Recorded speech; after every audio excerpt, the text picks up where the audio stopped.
같이 읽겠습니다. 그 일 후에 하나님이 아브라함을 시험하시려고 그를 부르시되 아브라함아 하시니 그가 이르되 내가 여기 있나이다. 여호와께서 이르시되 내 아들 내 사랑하는 독자 이삭을 데리고 모리아 땅으로 가서 내가 네게 일러준 한 산 거기서 거기를 번제로 드리라. 아멘. 하나님께서 아브라함 나이 75세 때 복을 주신다고 약속하시고 자손을 후손을 하늘의 별같이 바닷가의 모래같이 많이 주신다고 약속하시고 너의 이름을 창성케 하리라 약속하시고 네가 복의 근원이 되게 하겠다고 약속하시고 가나안 땅으로 가라고 그랬습니다. 아브라함은 가나안 땅으로 자기 아내와 함께 이동합니다. 하나님의 약속이 이루어질 것을 학수고대하며 기다리고 기다렸습니다. 그런데 생각보다는 하나님이 마음을 바꾸셨나 할 그런 의심이 생각이 들 정도로 하나님이 주시질 않았어요. 그러니까 인간적인 방법으로 한번 해보려고 그러다가 그것도 하나님이 아니라 그랬습니다. 이제 그렇게 되니까 어떻게 되겠어요? 사람이 냉소적인 신앙인이 됩니다. 기도 아무리 해봐도 안 되네. 그런 생각을 갖게 되는 거예요. 냉소적인 신앙인은 신앙생활은 해요. 그런데 하나님을 향해서도 설마 말씀대로 해주실까? 이런 생각을 하고 간증하는 성도들을 간증을 들어도 설마 나는 기도해도 안 되던데 그런 생각을 많이 한단 말이에요. 아브라함과 사레가 그렇게 됐었어요. 그런데 아브라함 나이 99세 때, 사라의 나이 90세 때 하나님이 어느 날 아브라함에게 찾아오셨어요. 너희 이름을 바꿔야 되겠다. 아브라함은 아브라함이라고 그러고 사레는 사라라고 고쳐라. 이제 그 고친 이름이 열국의 아버지, 열국의 어머니라는 뜻이라고 그러면서 이름을 바꾸시는 거예요. 그러고 난 뒤에 내년 이맘때에 너희들에게 너희 둘 사이에 아기가 태어난다. 아들이 태어나는데 그 아들 이름을 이삭이라고 지어라 그랬습니다. 이 말을 하나님과 아브라함이 대화를 하는데 장막 뒤에서 아브라함의 아내 사라가 듣고 웃었습니다. 어떤 웃음이겠어요? 그거는 좋은 뜻의 웃음이 아닌 거죠. 일종의 비웃음이죠. 그러니까 하나님께서 아브라함과 대화하다가 너 아내 사라가 웃고 있네. 그러니까 사라가 저쪽 뒤에서 듣다가 아니면 나 안 웃었어요. 이러니까 웃었어. 이러면서 1년 후에 아들이 태어나면 아들 이름을 웃음이라고 지어라. 그 이삭이에요. 그렇게 됐습니다. 정말로 1년 후에 아들 이삭이 태어난 겁니다. 여러분 아브라함과 사라의 마음이 어땠겠어요? 야, 이제 우리는 정말 부러울 것이 없도다. 우리는 우리 소원하는 것을 다 이루었다. 이제 뭐 더 이룰 소원은 없다. 최고다. 이제는 됐어. 이런 생각을 했습니다. 그동안에는 상속자가 없어서 이거는 뭐 미래가 안 보이는 삶이죠. 상속자가 없다는 거는.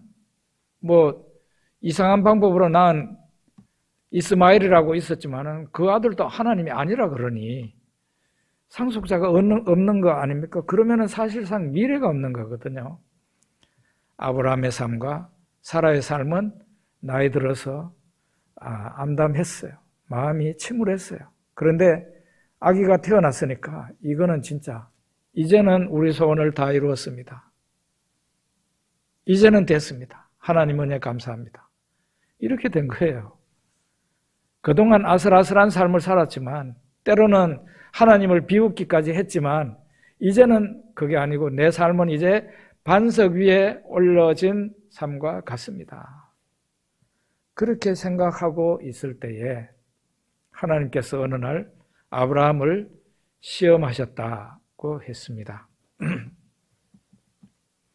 여러분, 왜 산에 나무를 심고 그 나무에 이제 심고 난 뒤에 나중에 물도 주고 뭐 이렇게 하다가 나중에 이 나무가 제대로 뿌리가 지금 박히고 있나 해가지고 좀 흔들어 보거든요.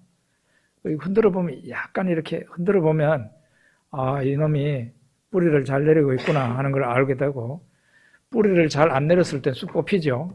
예, 그렇게 됩니다. 하나님이 아브라함의 믿음을 확 흔든 거예요. 어마어마한 힘으로 흔든 거예요. 여러분, 자기가 낳은 자식을 자기가 찔러가지고 그 아들을 죽인 다음에 그거를 태워서 제물로 바치는 그게 말이나 되는 말이에요. 하나님이 그걸 요구하신 거예요, 아브라함에게. 그것도 독자 이삭한테. 100살에 낳은 독자인데 하나님이 약 올리시는 것처럼 이렇게 말했어요. 여호와께서 이르시되 네 아들, 네 사랑하는 독자 이삭, 사랑하는 독자라고 그랬어요. 하나님이 하나님 입으로. 그러면서 그 아들을 제물로 바치라고 그랬어요. 보통 믿음이 제대로 안 잡힌 사람 같으면 이런 상황에서 어떤 반응을 보일까요? 믿음이 제대로 안 잡힌 사람은 조그만한 어려움만 있어도 하나님을 원망합니다.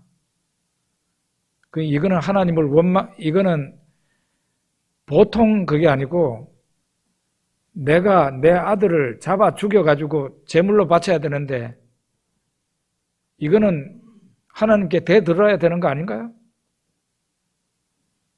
믿음이 연약하거나 없는 사람들은, 그런 신앙인들은 이렇게 말할 거예요. 네, 이럴 줄 알았습니다. 지금까지 하나님 믿고 살아온 것이 헛수고였습니다. 이제 하나님은 하나님대로 계시고 나는 이제 다른 삶을 살겠습니다. 이런 식으로 나올 수밖에 없는 어마어마한 시험을 하나님께서 아브라함에게 하신 겁니다. 정말 아브라함의 믿음을 송두리째 뽑아버릴 수 있는, 흔들 수 있는 그런 어마어마한 명령을 하나님이 아브라함에게 하셨습니다. 그런데 놀랍게도 아브라함은 하나님을 향한 신뢰와 믿음이 전혀 흔들리지 않고 흐트러지지 않았다는 사실이 놀라운 일이에요.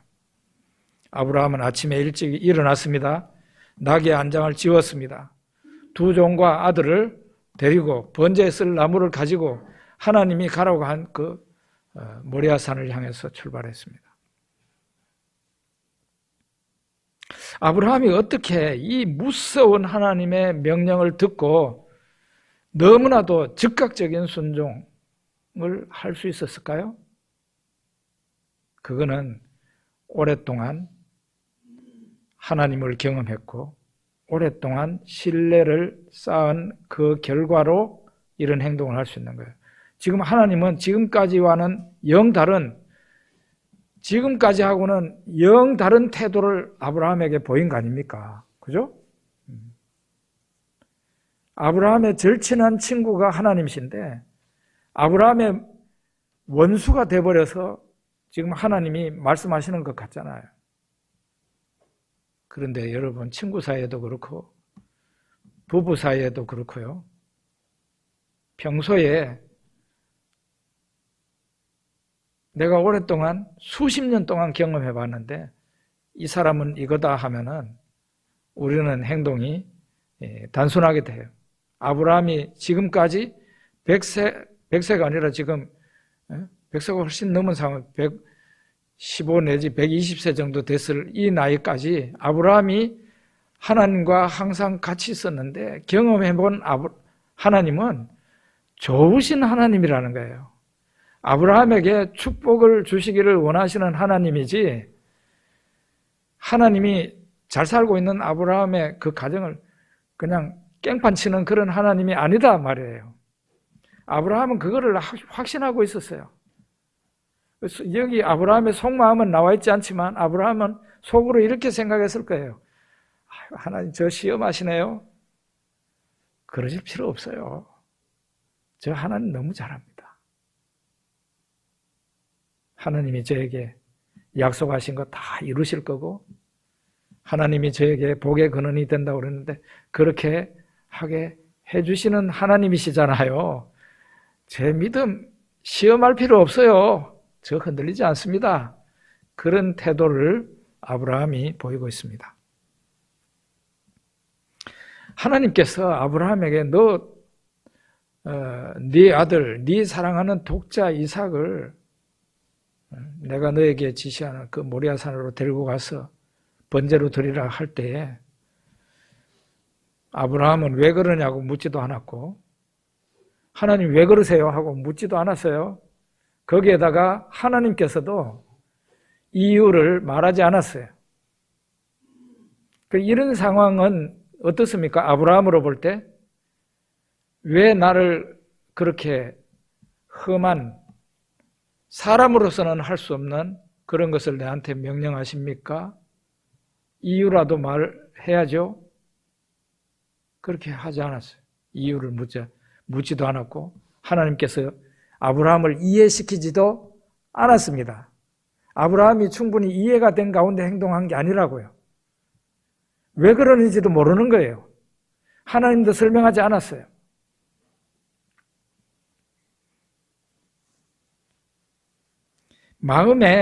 내 마음에 이해가 되어야 믿는 신앙은요, 그 신앙 아닙니다. 성경을 여러분들이 볼 때 이해가 안 되는 것은 못 믿고 그렇습니까? 여러분은 신앙 그렇게 아마 그 신앙이 제대로 된 신앙이 아니에요. 저도 지금까지 성경 많이 읽었고 성경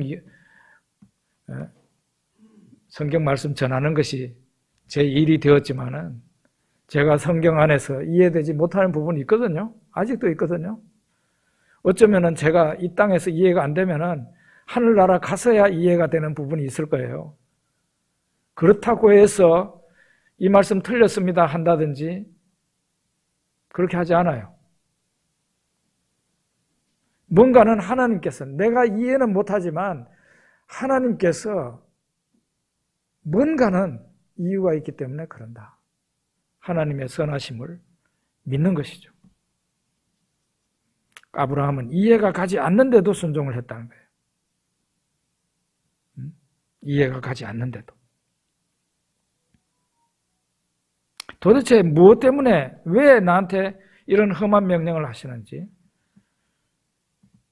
아브라함이 모르는 채 하나님이 하라고 하는 대로 즉각 순종해서 아침에 일찍 일어나서 채비를 갖춰가지고 떠난 것입니다. 이것이 바로 성숙한 믿음을 가진 사람의 태도예요. 성숙한 믿음을 가진 태도. 우리 4절과 5절 한번 같이 한번 읽어봅시다. 4절과 5절입니다. 제3일에 아브라함이 눈을 들어 그곳을 멀리 바라본지라 이에 아브라함이 종들에게 이르되 너희는 나귀와 함께 여기서 기다리라. 내가 아이와 함께 저기 가서 예배하고 우리가 너희에게로 돌아오리라.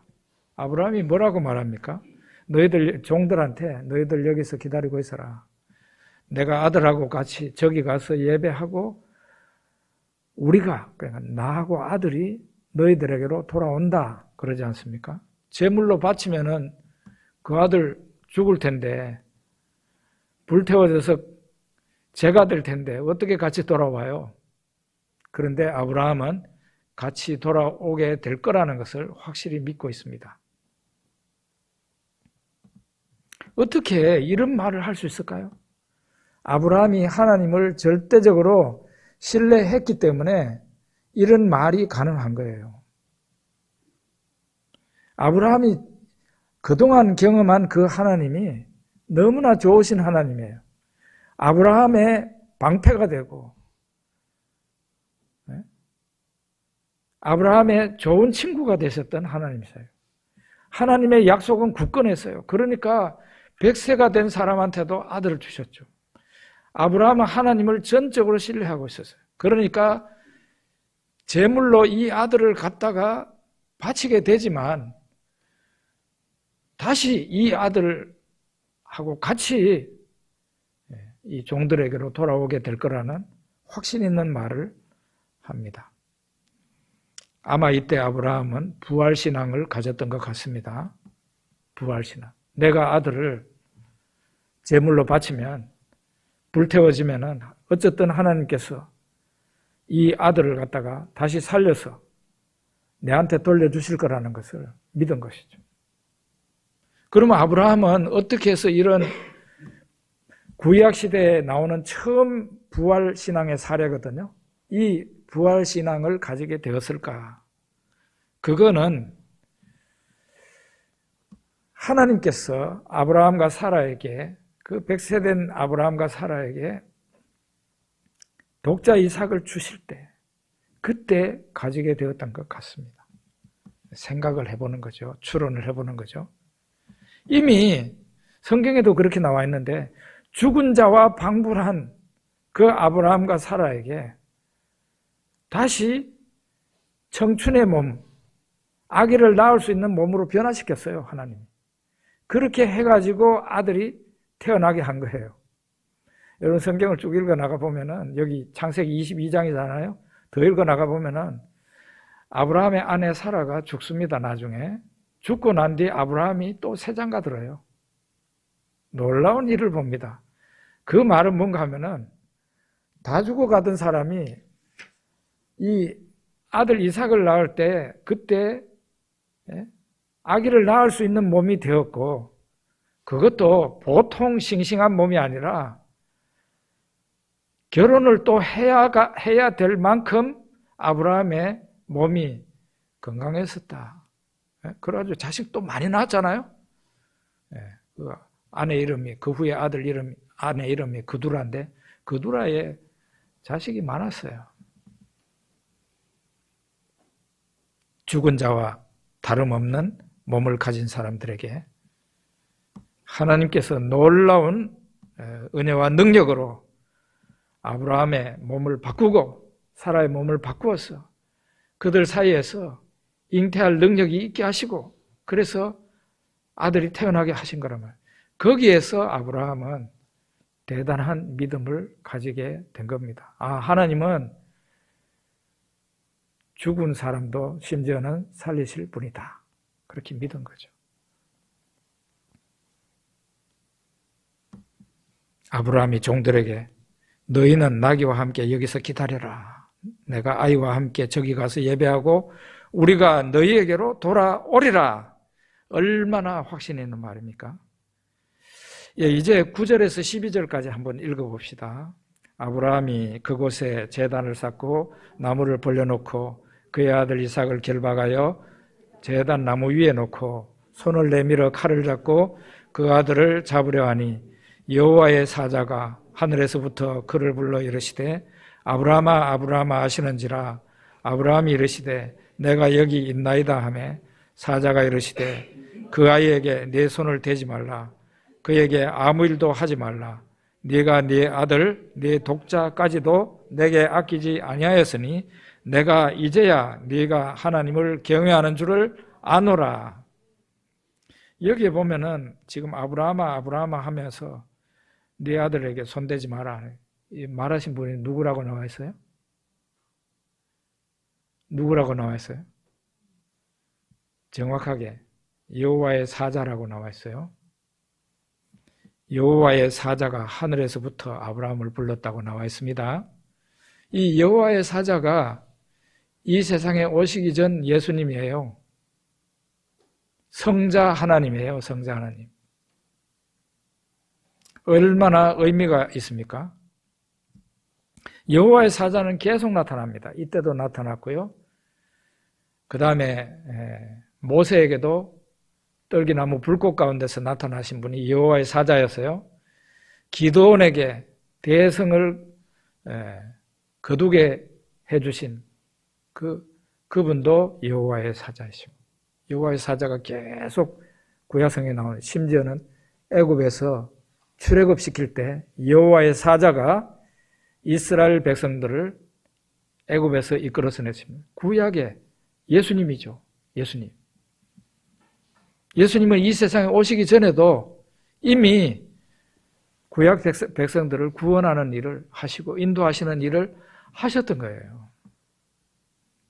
13절, 14절 우리 같이 또 읽어봅니다. 아브라함이 눈을 들어 살펴본 즉 한 순양이 뒤에 있는데 뿔이 숲에 걸렸는지라 아브라함이 가서 그 순양을 가져다가 아들을 대신하여 번제로 드렸더라. 아브라함이 그 땅 이름을 여호와 이레라 하였으므로 오늘까지 사람들이 이르기를 여호와의 산에서 준비되리라 하더라. 그래서 여호와의 사자가 나타났어. 여호와의 사자는 곧 하나님이에요. 여러분이 문맥을 보면은 여호와의 사자와 하나님이 계속 교차되고 있습니다. 같은 분이에요. 같은 분. 여호와의 사자가 곧 하나님이시고 하나님이 여호와의 사자로 나타나시고 이렇게 해요.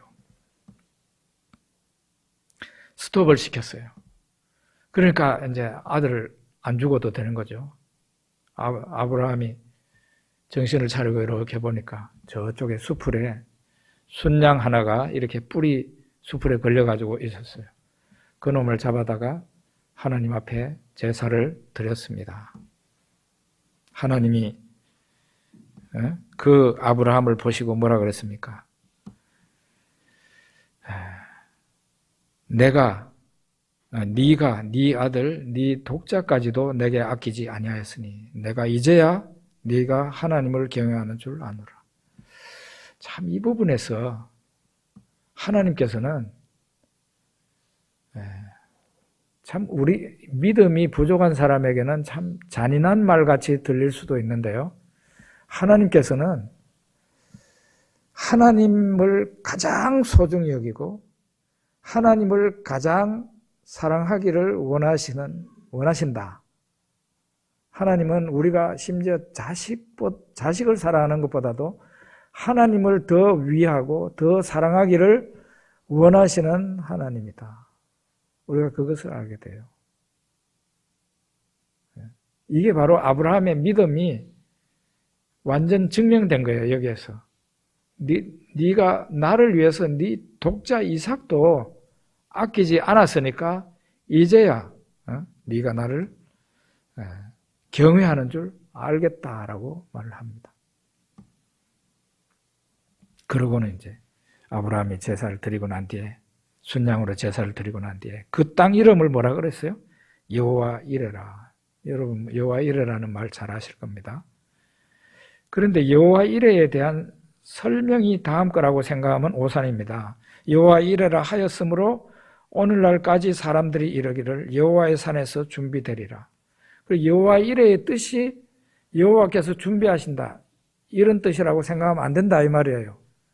사람들이 여호와의 산에서 준비되리라 그렇게 말을 했다는 것이고 여호와 이레라는 말은 여호와는 여러분이 잘 알고 하나님의 이름이니까요.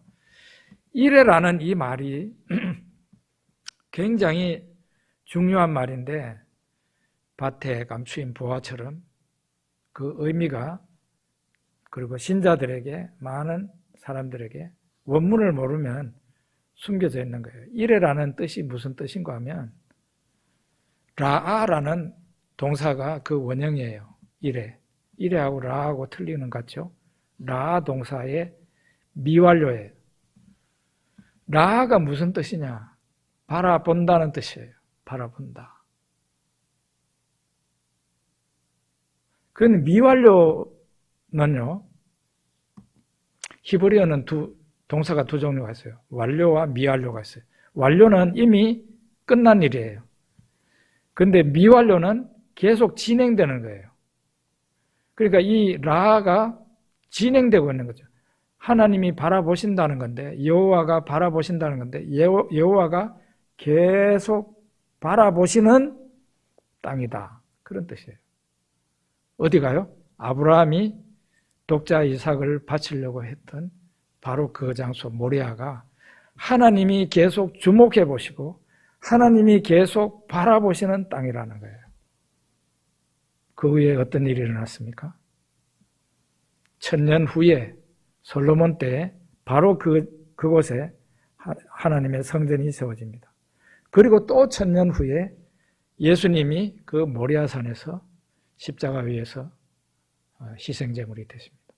놀랍게도 예수님이 십자가에서 죽으시는 그 사건은 성부 하나님이 그 아들 예수 그리스도를 하나님의 아들을 십자가에 저주하시고 사람들의 죄를 짊어지게 하시고 그를 제물로 받으시는 하나님이 아브라함에게 명령하셨던 그 일의 복사판이 바로 예수 그리스도의 십자가의 죽으심이라는 거예요.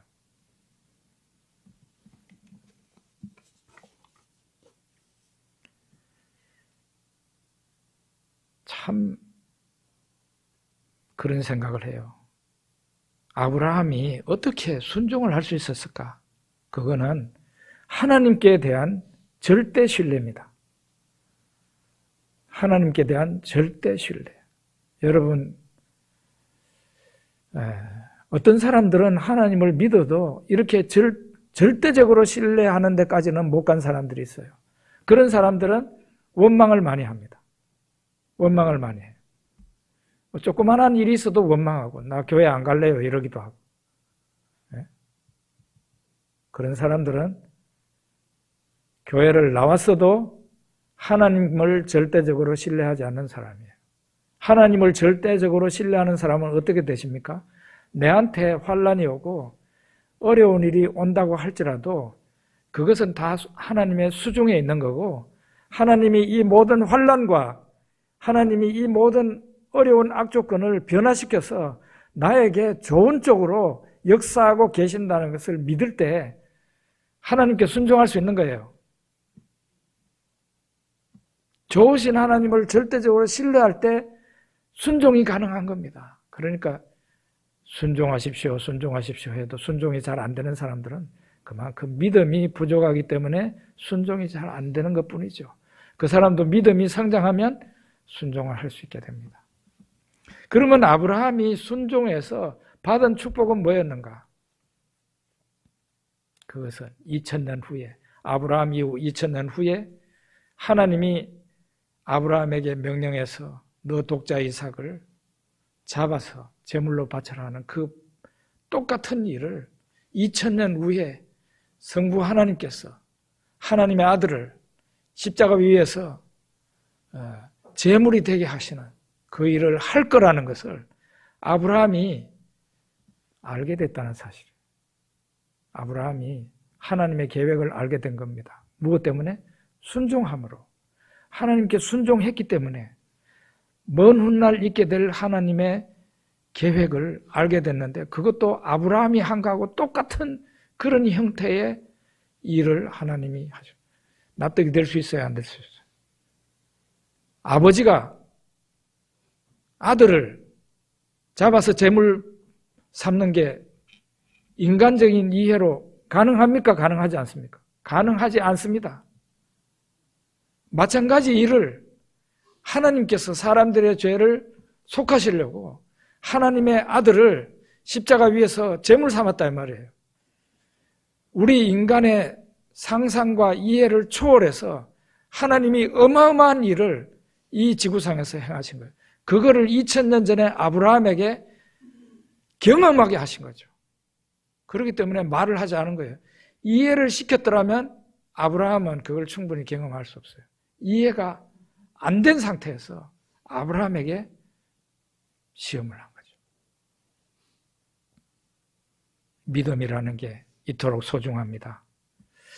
가수 이문세 씨 이야기를 제가 기사에서 봤습니다. 이분이 갑상선 암에 걸려서 그동안 고생을 많이 하셨던 모양입니다. 1907년도에 암이 발견돼가지고 수술을 했는데 약 7년 후에 또 갑상선 암이 재발이 되어서 두 번째 수술을 했다고 그럽니다. 2014년이 되죠. 좀 한참 지났습니다만. 그때 의사 선생님이 암이 있는 모든 조직을 다 수술해내야 된다고 그러더래요. 그러면은 이게 이게 암이 이미 성대에까지 있었답니다. 성대에. 가수가 노래로 먹고 사는 사람인데 가수가 성대에 암이 생겼다. 그리고 암 조직을 떼내면 성대까지 떼내야 되는데 그래 되면 가수 할 수 있어요? 못해요? 못하잖아요. 그 이문세 씨가 어떤 의사한테 어떤 말을 했는가? 의사는 다 떼내야 살 수 있다고 그랬는데 이문세 씨가 선생님 나 성대에 있는 수술은 하지 말고 나머지 부분만 수술해 주세요. 그렇게 했다는 거예요. 그러면서 자기 속마음을 얘기했는데 내가 얼마 살란지 모르겠지만 지금부터 성대 다 떼내고 노래도 못하고 있다가 오래 사는 것보다는 하나님이 주시는 그 시간만큼 암이 여기 붙어 있지만 노래하다가 좀 일찍 가야 된다면 좀 일찍 가겠습니다. 그렇게 선택을 한 거죠. 야, 참 그분에 대한 이야기가 울림이 크더라고요. 저는 우리 신앙인이 그거라고 생각해요. 신앙인이 예수 그리스도 하나님 아버지를 믿는 그 믿음을 상실하게 되면은요, 그 사람은 살아있는 사람이지만 실제 죽은 사람이나 다름없어요. 아무런 의미가 없는 사람이 돼버려요. 마디는 소금같이 돼버려요. 예수님이 소금이 그 맛을 잃으면 무엇에다 쓰리요? 아무데도 쓸 데가 없기 때문에 내버려지게 된다고. 길바닥에 내버려지면 사람들이 밟고 다닌다는 거죠.